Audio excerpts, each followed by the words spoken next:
afternoon, everyone. Welcome to Ham Radio Basics Live, Season 3, Episode 5, Ham Radio News and Updates 2/5/2025. Hope everybody's doing well. Cooley, welcome. Thanks for stopping by this afternoon. I actually have a couple of topics to talk about this afternoon as far as the show today. I'm going to go over some tips that'll make your experience at Hamcation a whole lot better and a whole lot easier. Waypoint New England, welcome. Good to see you this afternoon. Thanks for stopping by. To make your experience a whole lot better, and just from having gone there a few times, just some things that will really make it better for you. And then also a place to buy some ham radio equipment that doesn't really kind of jump out at you, but you'd be surprised what's available out there. So we're gonna kind of go over that here in a little bit. But one of the first things I wanted to stop and talk about is, unfortunately, due to some scheduling conflicts, I will not be able to get to Hamcation this year. I am super bummed about that. I was going to look forward to going out there. I actually had some thoughts about taking Thursday and Friday off. Thursday going out for the POTA activation, and it's just north of the fairgrounds where Hamcation event is, and then stay there overnight, and then Friday go there, and then after going there on Friday, come home Friday afternoon. So yeah, a little bummed about that. Looking forward to seeing the YouTubers out there, Jason, Josh, Mike, T.O., and everybody. I was really looking forward to that, but had some scheduling conflicts and unfortunately won't be able to go this year.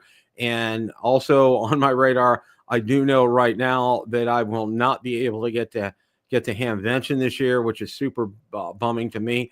But we are possibly exploring the idea of getting to Huntsville in August. So stay tuned for that. But be that as it may, if you're going, I wish you all a very safe trip. I know Jason's on his way, followed his show the other night. And apparently he's renting an RV. It's being dropped off the front gate, according to the show that I saw him on. So good luck with that, Jason. Hope all that works out. So, okay, we're going to get into some tips to help make your experience at Hamcation a whole lot better. Now, this is some things that I have learned through time and through some trial and error. So let's just go ahead and jump into it. Now, here's the first thing is on the locations. One of the things I can tell you is this. You can see the better parking area that I have outlined right here. And this is right in front of the building. But in order to get the better parking, you have to get there super early, as early as the lots open up. I think they open up at 7. I'm not sure. But the only advantage of getting there early gets you into the better parking area. And it's all grass. And it's generally about, I'm trying to outline it here with my cursor. It probably roughly encompasses this area right here. There's a line that they don't park people past there at the fairgrounds. I don't know why. But if that's filled up, they get you over into what I'll call the rough parking area. Now, these used to have some covers over them, but those have been gone years ago. It's pretty dilapidated over there. And what I mean by rough is the road surface. You need to go super slow. There's a lot of pits there, and you need to be very careful walking over there. You got to watch where you're going. And when you get to the main path right here, and I'm going to try to outline that here. When you get to this main path, like we parked here and we had to walk all the way down here. But when you get here, it's pretty okay here. It's very narrow. These lanes are very narrow. We ended up parking. I'm going to try to show you guys like right around here. And it was an easy in and out to get in and out. And you can see right here is where the entrance is. So as far as driving into the fairgrounds. Now, if you purchase your tickets on Will Call, all right, Will Call, a lot of people go into the building through, there's a ticket booth right here, right where I have my cursor, okay? But if you purchase your tickets on Will Call, and it's right over here to the right of the main building, the main exhibit hall that you're going into. So that's where you would get them. And then right next to it is an entrance to the main building where you see G and H right here. That is the main building itself. Now, I know a lot of people like to get the extra raffle tickets, and I had to ask several places to find that out. The extra raffle tickets are in this building marked as I, which is right across from the main exhibit hall right here. And I believe they're $5 a pop. They're donated to all the money's donated to charity, but it's a worthy cause. And if you're staying at least a couple of days, I would go ahead and purchase several, which we did last time. So also, too, the swap meet. The swap meet, it's not outdoors. It's now all indoors. I believe it's probably going to be the same this year, too. And that's being held over in Building J. Thanks, Chris. I appreciate that. Welcome. Thanks for stopping by. Building J is where all the vendors are for the swap meet. And it's a very big building, and it takes a good, I'm going to say almost 15 minutes to just, if you're walking through the perimeter of the building, like we did, we went in on the right, went through the back, and then came to out to the side. It takes a good 15 minutes to get through there with some careful browsing. Now, one of the things with the swap meet is this, you'll see, and for some reason, I don't know why, everybody wants to sell these old amplifiers. It seems like table after table after table has the same type of old amplifiers. I don't know why. That's just one of these things. For me, when I go to look at the swap meet, I'm looking for things, maybe some treasures in some boxes, maybe some Yaesus or some ICOMs that somebody really hasn't used or very gently used and is in a box. I don't see a lot of those, and it's really kind of frustrating because I'd like to find maybe like a nice 7100 or an 891 in gently used condition. So that's basically why I go in there, to take a look at those, or maybe a nice HT. And I'm talking like maybe either a Yaesu or an ICOM. And there's plenty of vendors that sell the Balfangs there outside the exhibit hall. And one of the things you need to be careful, there are multiple entrance exits points right where my cursor is right here to the main exhibit hall. And one of the things you need to be careful, if you walk on the grass, which is in between like the sidewalks, as I did last year, I didn't look, and there was an irrigation pipe that was sticking up, and I tripped and fell over it. And fortunately, I did not get hurt, but that's just something to be aware of. There are multiple restrooms there, just to let you know, as far as that's concerned. And right across from the building right here, okay, right where my cursor is, almost all the food vendors are right there. The food is outstanding. Just be prepared. Most of them do take credit and debit cards. Some only take cash, so be wary of that, and be wary also too that it's going to cost you a lot of money. I can tell you that right now. So if you're planning on staying for the day, it's probably not a bad idea to maybe grab a hot dog and something to drink at lunchtime and continue your day. But if you want to, you can always venture out and come back. But again, the big thing again with that is parking. So that's pretty much a general layout of things that, excuse me, that I was okay. You can see like some of these buildings up here, they have some of the forums are up here, like in K. I'm not sure what the letter is for this building right here, but maybe M, I'm not sure. But these buildings right here, we have a lot of the forums, and where a lot of like some of the classes and exams will be held in some of those places too. So, excuse me. This is one of the questions I had asked for me very often last year when I went is, when's the best time to go? Meaning, when's it the least crowded? When can you maneuver around and be able to see things and have some hands-on experience? Okay. It varies from day to day. And I'm going to tell you, in the morning, it's almost always going to be packed. All right. And that's on pretty much all 3 days, Friday, Saturday, Sunday. It's going to be packed. It's going to be wall-to-wall people. And right here at this time, I took this this is a still from a video. I think this happened probably. Oh, Kurt, welcome. Thanks for stopping by today. Appreciate that.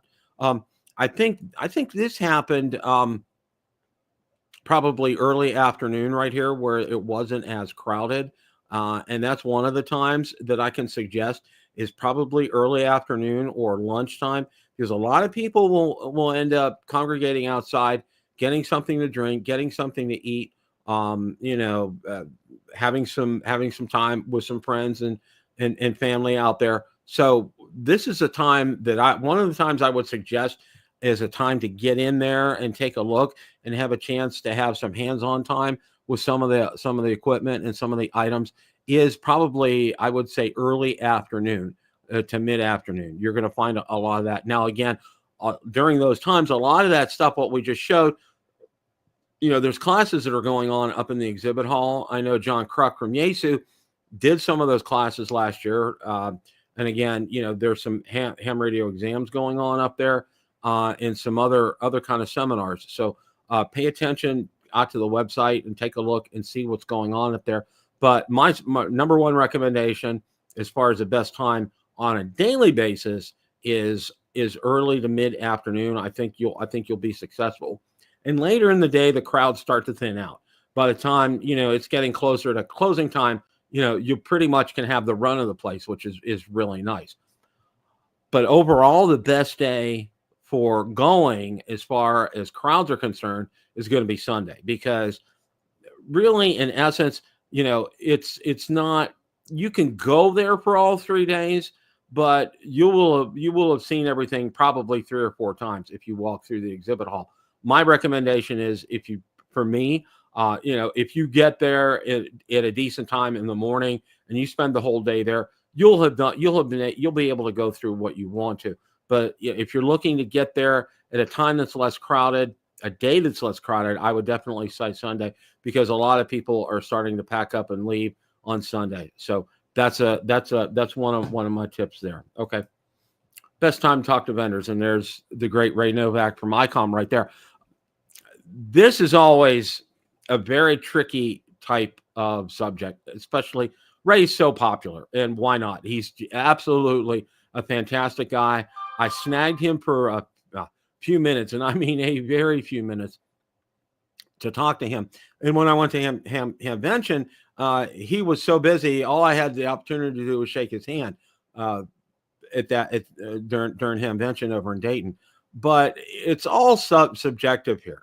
And, I would say also kind of base what I said on the times of the day as well, too. Now, realize, too, that, there's other people besides Ray to talk to from ICOM.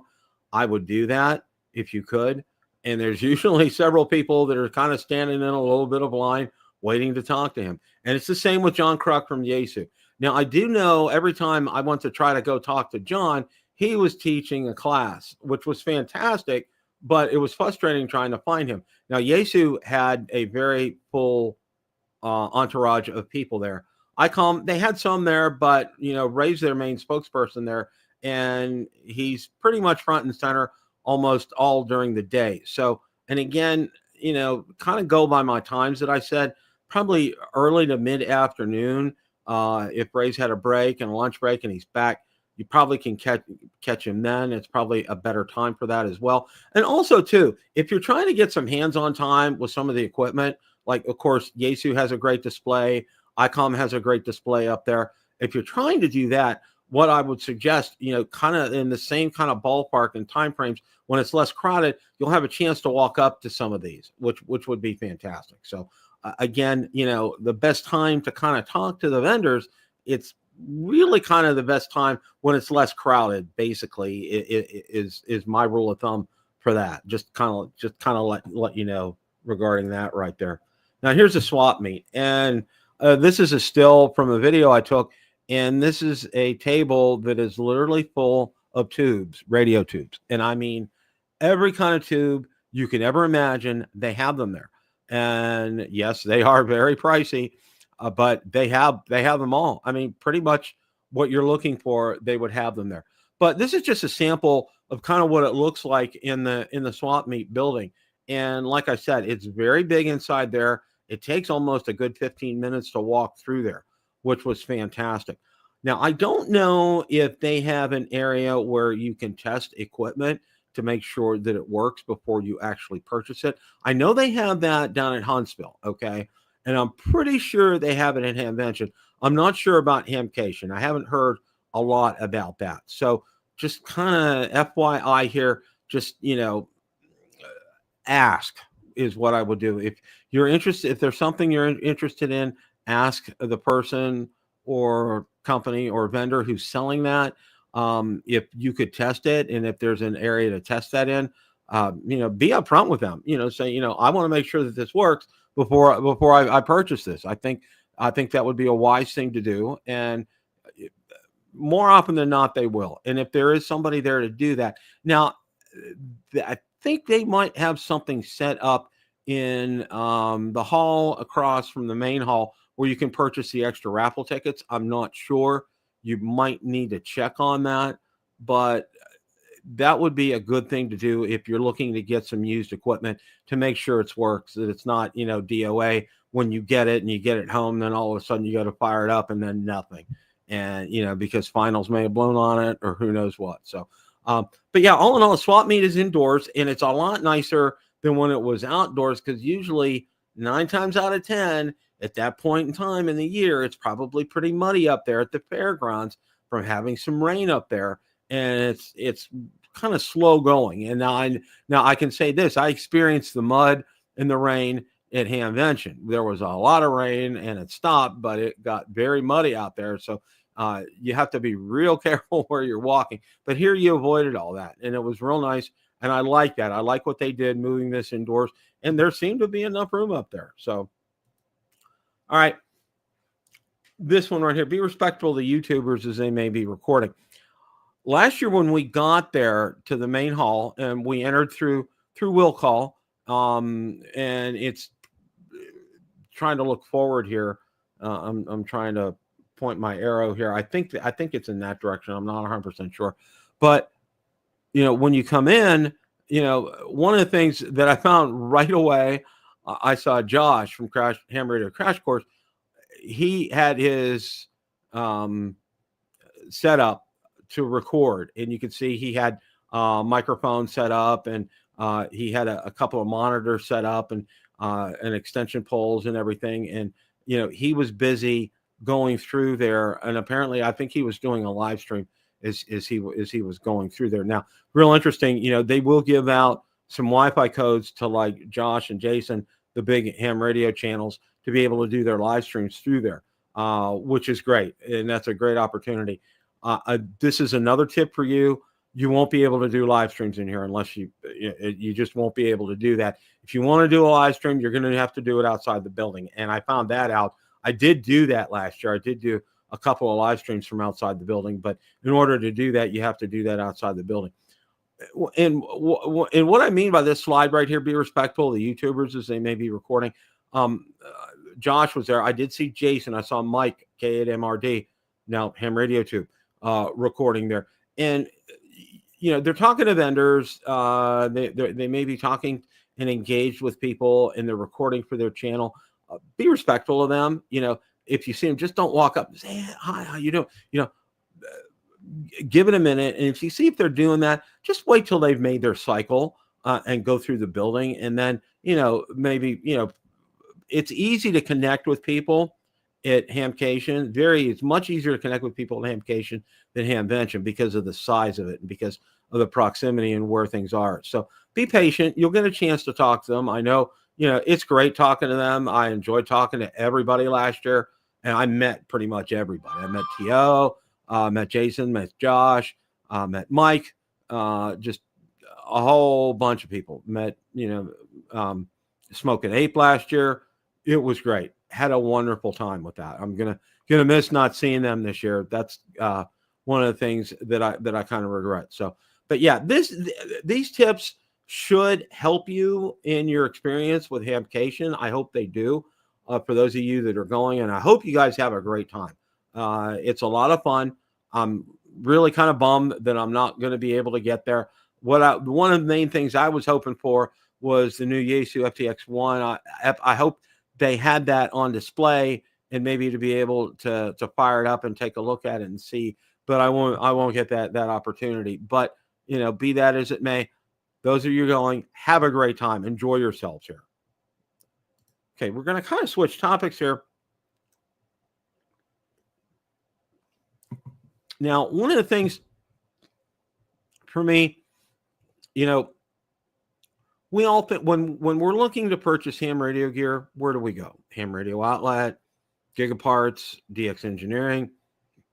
And I can also recommend Richard from MTC down in Texas is another great place to do that.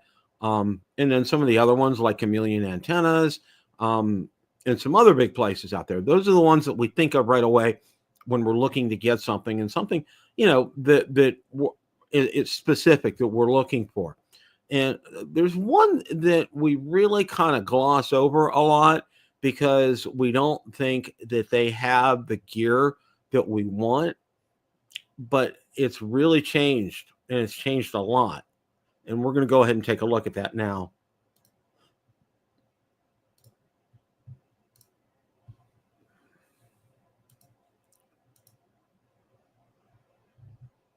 And believe it or not, it is Amazon. Okay. And believe it or not, you can take a look here and see there's an ICOM, IC705. There's a cage for the IC705 right there. There's a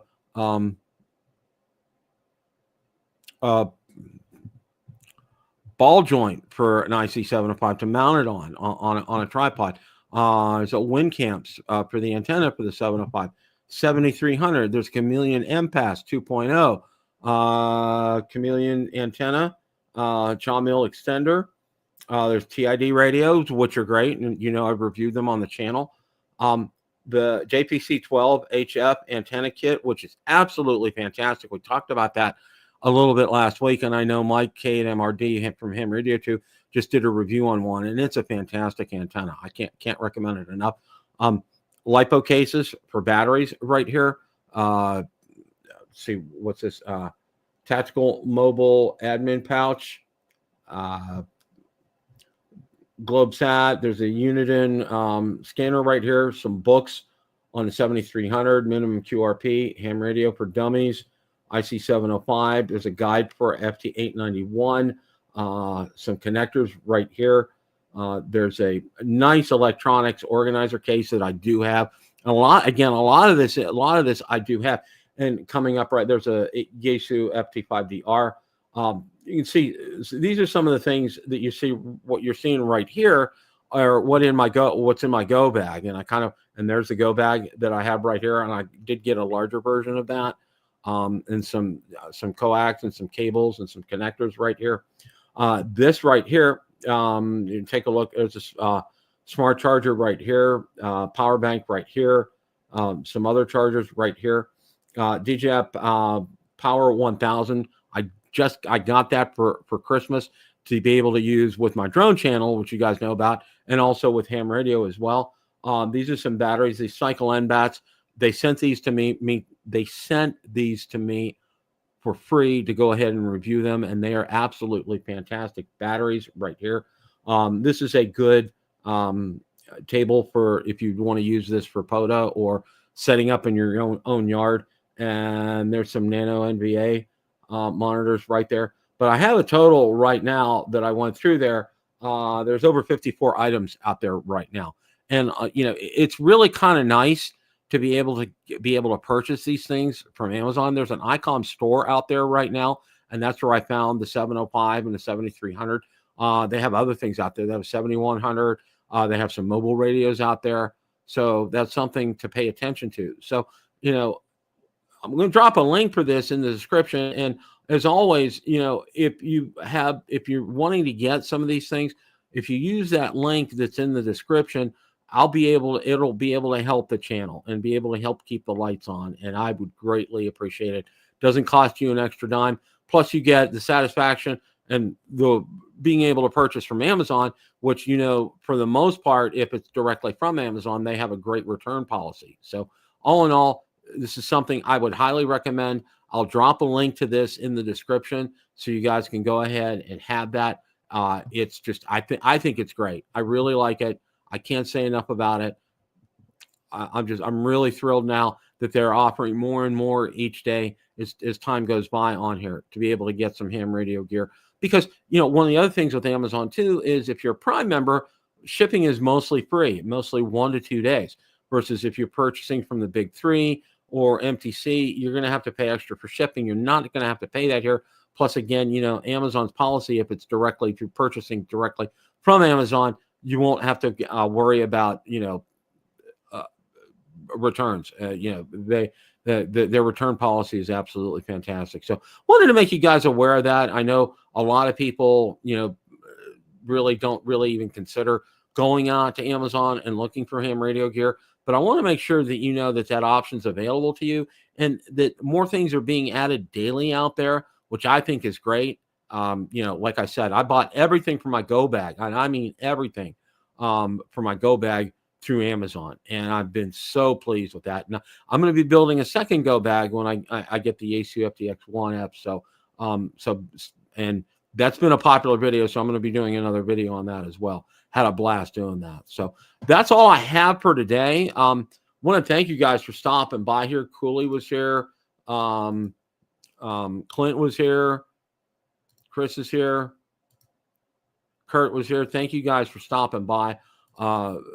Really appreciate it. Those of you going to Hamcation, hope you guys have a great time. Enjoy yourselves. Have fun. If you see the YouTubers bunch out there, make sure you say hi to them when they're not recording, of course. So, hey, Jeb, thanks for stopping by. We're kind of wrapping things up here. So,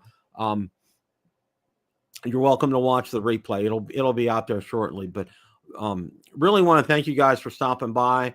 It's been a absolutely great day today. Hope you guys enjoyed these tips for Hamcation and enjoyed, you know, having another source to be able to go out and be able to buy some ham radio gear. As always, guys, it's a great day to make a QSO. 7 3s, everybody. Have a great rest of your evening and a great week.